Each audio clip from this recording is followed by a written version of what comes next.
Night at the races. Yeah. We had another group in talking about a night at the races. Oh, They're did you? having one Yeah, they're earlier. popular. They're popular. That and another fundraising idea we were also introduced to. They are popular. We simulate races. We bring in a bet caller. So when you purchase a ticket, you can also purchase a horse. Along with that, you have naming rights for the horse, and you can watch your simulated race win. You can bet during our live betting windows on your horse. And if that horse wins during your simulation race during the evening, you could win some money.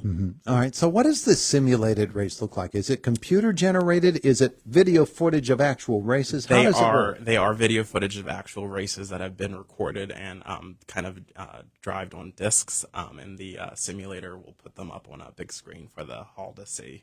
Oh, yeah.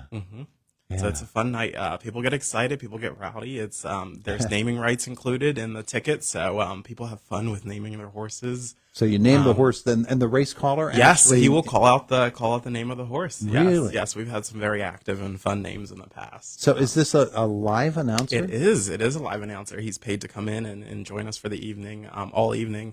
We also sell 50/50 and other small games of chances during the evening to benefit the fundraiser as well. All right. So tell me about the dedication of the funds. What are the programs that they specifically fund? Yeah, so our program last year through our grant allocation process was able to fund $14,000 to a lot of our nonprofit organizations. So the $14,000. Now that's in conjunction with two fundraising, our Night at the Races and our Flags for Heroes event in the spring. Sure. So that was the total funds collected through our yearly fundraising last year. And that money went to the Miracle League of Indiana, the Arc of Indiana County, Indiana Aging Services, just to name a few, and more to hopefully be added to the list this year. So you have a best dressed contest We as a do part have of a this. best dressed Not contest. the horse. The horse not is the horse. No, the horse is already dressed in its best from its past. But we do invite those who are purchasing a ticket or joining for the evening to dress in their best. Fascinators, dresses. We know it's cold, but coats, whatever you have from your hats. Hats are acceptable. Yeah, hats well, are acceptable. especially in horse racing, the hats are a big deal in horse racing. Yes. So you're supposed to wear a really, really fancy hat. Yes. We welcome it. We're excited to have everyone.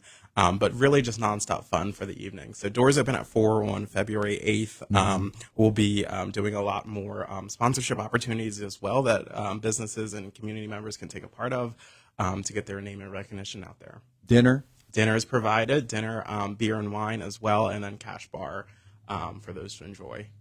all that fun stuff. All fun stuff, So yes. how do people get tickets? They can get a ticket by contacting any of our Rotary members, DMing us on Facebook or Instagram. As well, people have already started securing their tickets, so they're going fast. We'll anticipate a sold-out crowd again for this year, so get your tickets now. So people are wondering, well, I don't know much about Midday Rotary. I don't know who is in Midday Rotary besides Stephen Lomax. So give us a little more information on Midday Rotary. Sure. Yeah, our Midday Rotary is made up of our businessmen and people of Indiana County. We have about 25 active members and growing in our club. We meet at St. Andrew's Village on Thursdays at noon, have an hour lunch there. We disseminate with other nonprofits or other resources in our community about what they offer in terms of services and benefits to our community members, and then kind of help our club kind of progress through that. Right now, it's made up of a lot of different businessmen and people in our area, S&T Bank, First Commonwealth, the chambers involved, ServPro as well. So there's a lot of different men and women that help make the organization fine. Yeah. So more, we hope to get our website updated in That the would coming. be Yeah, a good it's thing. about 3 generations behind. So we've got some work to do on that. But you got Facebook, I'm sure. Yes, we have a Facebook page and a group started. Our group was our old active page, but now our page is to become our most active. All right. Yeah. Cool. So lots going on with Midday Yes, we do. Rotary. Yes, we do. We're Of excited. course. And people sometimes get confused. What is Rotary? What is Midday Rotary? It's two different groups. So there are 2 different groups. There's a little bit of a shift happening right now, so I'm sure there'll be some updates later on this year about what those are. But our Midday Rotary is kind of a group that was made in the late 80s, early 90s by actually Gail. I'm drawing a blank on her name. She's on White Township. Gail McCauley? Gail McCauley, yes. Yes. She formed the group for younger businessmen and people and women that weren't able to join Rotary during the evening. So it was a group made for a younger populace in our area to be able to benefit some of the great community work we have. All right.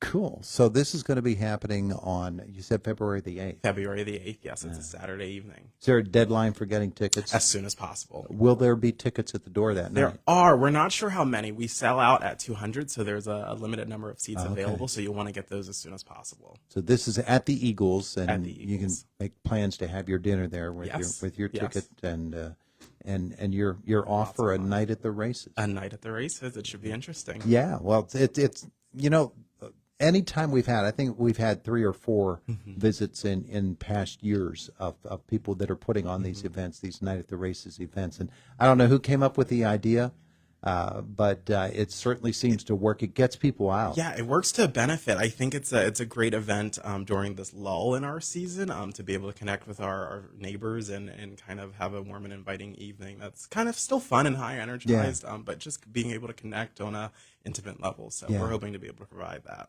And the thing to remember, because we're talking about the fun event, we're talking about how people will enjoy themselves that night, but the thing to remember is there's a serious element to it. There And is. that's the groups that will benefit from this and the funds that are so vital to do what Midday Rotary does. There's a lot of great community organizations that we try to promote and try to help with their endeavors. So we use this and other activities that we're able to help with as a way to kind of be another conduit to their mission and their activities that they have going on. All right, so get with Stephen and or anybody else in Midday Rotary and get your tickets because it's going to be fun. They'll sell out fast. They already are. There you go. There you go. Stephen, thanks so much. Thanks for having me. It is the voice of Indiana County. It's WCCS 101.1 FM, AM 1160, WCCSradio.com. Once again, Midday Rotary's Night at the Races are going to be going on February the 8th at the Fraternal Order of Eagles in Indiana. Everything gets underway at 4 p.m. Best dress contest, a final horse race auction, horse race games of chance, all kinds of good stuff. It's Indiana in the morning. It's WCCS. Good morning to you, and thanks so much for being with us on this Friday morning. Hey, we've got some serious weather coming our way. Morning flurries today, followed by clouds giving way to some sun and 34 degrees, down to 24 tonight with increasing clouds. And then tomorrow, a sloppy day, periods of snow and rain, a coating to an inch of it, a high temperature of 40 degrees. It's a be careful kind of day. Light snow on Sunday with little or no accumulation, the high 22 degrees. And as interesting as that forecast is, wait till you hear what's coming. On Sunday night, we're going to drop it down to 10 degrees for your low. That's the high for Monday as well, is 10 degrees. Monday night, we got down to -3. Tuesday's high, 10 degrees again. The low, -8 on Tuesday night and into Wednesday.